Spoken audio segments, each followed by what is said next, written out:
నమస్తే friends, welcome back to Shreshtha kitchen. నేను మీ రవలి.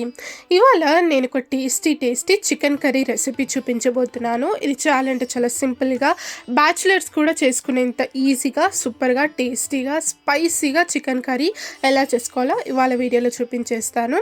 వంట రాని వాళ్ళు కూడా ఈజీగా దీన్ని ప్రిపేర్ చేసేసుకోవచ్చు అనమాట. సో దీన్ని టేస్టీగా ఎలా ప్రిపేర్ చేసుకోవాలో ఇవాళ వీడియోలో చూపించేస్తాను. ముందుగా నేను ఇక్కడ ఒక 1 kg అంత చికెన్ తీసుకున్నాను. దీన్ని మనం మ్యారినేట్ చేసుకొని తీసుకుందాం. ఇందులోకి ఒక 1/2 టీ స్పూన్ అంత పసుపు వేసుకున్నాను. ఆ తర్వాత నేను ఇక్కడ ఒక 5 స్పూన్స్ అంత కారం వేసుకుంటున్నాను. మీరు మీ స్పైస్కి తగ్గట్టు కారం వేసుకోవచ్చు. ఆ తర్వాత మనకు రుచికి సరిపడా ఉప్పు వేసుకోవచ్చు. ఆ తర్వాత నేను ఇక్కడ ఒక 1.5 స్పూన్ అంత అల్లం వెల్లుల్లి పేస్ట్ వేసుకుని, ఆ తర్వాత ఒక 2 స్పూన్స్ అంత ఆయిల్ వేసుకొని మంచిగా ఈ మసాలాలన్నీ కూడా చికెన్కి పట్టేలాగా బాగా ఒకసారి మిక్స్ చేసుకోవాలి. ఇదే టైంలో కొంచెం నిమ్మరసం కూడా పిండుకోవచ్చు మనము. ఈ విధంగా మసాలాలన్నీ కూడా చికెన్కి బాగా పట్టించి దీన్ని మనం పక్కన పెట్టేసుకుందాం ఒక 30 నిమిషాల సేపు. ఆ తర్వాత నేను ఇక్కడ చికెన్ కోసం మంచి ఒక మసాలా పౌడర్ని అయితే ప్రిపేర్ చేసుకుంటున్నాను. ఇలా నేను ఇక్కడ ఒక 3 స్పూన్స్ అంత ధనియాలు ఒక ప్యాన్లోకి వేసుకొని మంచిగా దూరగా వేపుకుంటున్నాను లో ఫ్లేమ్లో. ఆ తర్వాత ఒక 4 ఎండుమిర్చిని ఇలా విరుచుకొని వేసుకోవాలి. ఒక 2 ఇలాచీలు, ఒక 4-5 లవంగాలు, ఒక 1/2 ఇంచ్ అంత దాల్చిన చెక్క నేను ఇక్కడ వేసుకున్నాను. ఆ తర్వాత ఒక 1 స్పూన్ అంత మిరియాలు కూడా వేసేసుకొని వీటిని బాగా దూరగా వేపుకోవాలి. ఇందులోకి కొంచెం నేను ఇక్కడ జీలకర్ర కూడా వేసుకుంటాను. ఇలా మనం ఫ్రెష్గా మసాలా పౌడర్ ప్రిపేర్ చేసి వేయడం వల్ల చికెన్ కర్రీ చాలా అంటే చాలా టేస్టీగా ఉంటుంది. ఇలా జీలకర్ర కూడా వేసుకున్నాక వీటినన్నిటిని ఏమాత్రం కూడా మాడనివ్వకుండా చక్కగా ఇలా దూరగా వేపుకొని దీన్ని కాస్త చల్లారాక మనం మిక్సీ జార్లోకి వేసుకొని మంచిగా పౌడర్ లాగా చేసుకొని రెడీ చేసేసుకుందాము. చూసారు కదా, నేను ఇక్కడ ఒక మిక్సీ జార్లోకి వేసేసుకొని దీన్ని మంచిగా ఈ విధంగా పౌడర్ చేసుకొని రెడీ చేసేసుకున్నాను. మనకు చికెన్ కర్రీలోకి మసాలా పౌడర్ రెడీ అయిపోయింది. సో ఇప్పుడు నెక్స్ట్ ప్రాసెస్ ఏంటంటే ఇదే ప్యాన్లోకి నేను ఇక్కడ ఒక 2 స్పూన్స్ అంత ఆయిల్ వేసుకున్నాను. ఇందులోకి నేను ఇక్కడ ఒక 7 లేదా 8 కాజులను మనం తీసుకోవచ్చు. ఇలా కాజులను వేసుకుని ఆయిల్లో కొంచెం దూరగా వేపుకోవాలి. ఆ తర్వాత నేను ఇక్కడ ఒక 5 మీడియం సైజ్ ఆనియన్స్ని ఇలా రఫ్గా చాప్ చేసి తీసుకున్నాను. ఇలా ఆనియన్స్ని కూడా ఇదే ఆయిల్లోకి వేసేసుకొని ఒకసారి బాగా కలిపేసుకుందాం. మనం ఈ చికెన్ కర్రీలో ఎండు కొబ్బరి లేదా పల్లీలు ఇవేమీ వాడమండి. సో ఆ టేస్టీ గ్రేవీ కోసం నేను ఇక్కడ ఈ మసాలా పేస్ట్ని అయితే ప్రిపేర్ చేసుకుంటున్నాను. ఇలా కాజులోకి ఉల్లిపాయలు వేసుకున్నాక ఉల్లిపాయలు మంచిగా సాఫ్ట్గా మగ్గాక ఇందులోకి నేను ఇక్కడ ఒక 4 మీడియం సైజ్ టమాటాలను ఇలా కట్ చేసి తీసుకున్నాను. ఇలా టమాటాలు కూడా ఇందులోకి వేసేసుకుని మంచిగా మిక్స్ చేసుకుని టమాటాలు కొంచెం సాఫ్ట్గా మగ్గేంత వరకు బాగా దీన్ని మగ్గించి తీసుకుందాం. ఇలా ఇదంతా కూడా మిశ్రమం చక్కగా మగ్గాక దీన్ని మంచిగా చల్లార పెట్టుకొని మిక్సీ జార్లోకి వేసుకొని మంచిగా పేస్ట్ లాగా రెడీ చేసుకొని పెట్టుకోవాలి. చూసారు కదా, ఈ విధంగా ఈ మిశ్రమం రెడీ అవుతుంది. ఆ తర్వాత ఇది మంచిగా చల్లారాక మనం మిక్సీ జార్లోకి వేసుకొని ఈ విధంగా మనం పేస్ట్ చేసుకొని దీన్ని మనం పక్కన పెట్టేసుకుందాము. ఇప్పుడు నెక్స్ట్ మన టేస్టీ చికెన్ కర్రీ ఎలా ప్రిపేర్ చేసుకోవాలో ఇక్కడ నేను చూపించేస్తాను. నేను ఇక్కడ ముందుగా ఒక 3 టేబుల్ స్పూన్ల ఆయిల్ తీసుకున్నాను. ఇందులోకి ఒక బిర్యానీ ఆకు విరుచుకొని వేసుకోవాలి. కొంచెం దాల్చిన చెక్క వేసుకున్నాను. అలాగే కొంచెం నేను ఇక్కడ జీలకర్ర కూడా వేసుకున్నాను.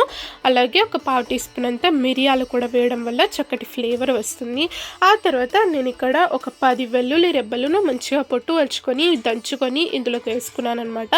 వెల్లుల్లి ఫ్లేవర్ వల్ల ఆ టేస్ట్ అనేది సూపర్గా ఉంటుంది చికెన్ కర్రీకి. ఇలా వెల్లుల్లి తప్పకుండా యాడ్ చేసి చూడండి, యూ విల్ లవ్ ఇట్. ఇలా వెల్లుల్లి బాగా వేగాక ఇందులోకి ఆయిల్లోకి మనం రెడీ చేసి పెట్టుకున్న కాజు, ఉల్లిపాయ, టమాటా పేస్ట్ ఉంది కదా, అదంతా కూడా ఇందులోకి వేసేసుకొని చక్కగా ఆయిల్లో ఇదంతా కూడా మిక్స్ అయిపోయేలాగా బాగా కలిపేసుకొని హై ఫ్లేమ్లోనే మనము కింద అడుగు అంటకుండా ఈ పేస్ట్ని ఇలా చక్కగా కలుపుతూ ఉండాలి. ఈ పేస్ట్ అంతా కూడా మంచిగా ఆయిల్లో మగ్గాలి. మగ్గక ముందే మనం చికెన్ యాడ్ చేసేసుకుంటే టేస్ట్ అంత చక్కగా రాదు. సో ఈ పేస్ట్ని మనం మంచిగా ఆయిల్లో మగ్గించుకోవాలి. ఎంతవరకు అంటే ఆయిల్ అంతా కూడా ఈ పేస్ట్లో నుంచి సపరేట్ అవుతుంది అంతవరకు ఈ మసాలా పేస్ట్ని చక్కగా మనము ఆయిల్లో మగ్గించుకోవాలి. చూసారు కదా, ఆయిల్ అంతా కూడా ఇక్కడ సపరేట్ అయిపోయి ఈ టమాటా ఉల్లిపాయ పేస్ట్ అంతా కూడా చక్కగా మగ్గిపోయింది. ఈ తర్వాత నేను ఇక్కడ ఒక 1/2 టీ స్పూన్ అంతా పసుపు వేసుకుంటున్నాను. పసుపు వేసుకొని ఒకసారి బాగా కలిపేసుకుందాం. ఇలా ఇదంతా కూడా రెడీ అయిపోయాక ఇందులోకి మనం ముందుగా మ్యారినేట్ చేసి పెట్టుకున్న ఈ చికెన్ ముక్కలన్నీ కూడా ఇందులోకి వేసేసుకుందాం. ఈ మసాలాలన్నీ కూడా చికెన్కి పట్టి చక్కగా మనకు చికెన్ మ్యారినేట్ అయి ఉంటుందండి. ఇది మనము ఇలా కర్రీలోకి వేసుకుని చేసుకోవడం వల్ల టేస్టీ చికెన్ కర్రీ రెడీ అవుతుందన్నమాట. మ్యారినేషన్ ప్రాసెస్ అస్సలు మిస్ చేయకండి.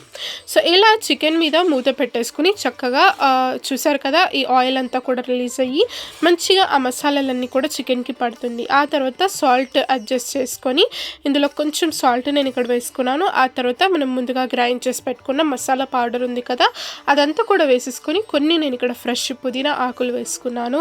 ఇలా వీటినన్నింటినీ కూడా ఒకసారి బాగా కలిపేసుకుందాం చికెన్లోకి. ఇలా కలుపుకున్నాక మసాలాలు ఈ చికెన్ ముక్కలకు పట్టేలాగా కొంచెం సేపు నేను ఇక్కడ మూత పెట్టేసుకుని ఒక 5 నిమిషాల సేపు మంచిగా లో ఫ్లేమ్లో చికెన్ని బాగా ఇక్కడ మగ్గించుకున్నాను. ఒక 5 మినిట్స్ సేపు. చూసారు కదా, ఈ మసాలాలు ఆ ఫ్లేవర్స్ అన్నీ కూడా చికెన్కి మంచిగా పట్టాయి.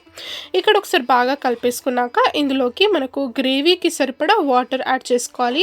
నేను ఇక్కడ ఒక 2 కప్స్ అంత వాటర్ వేసుకున్నాను.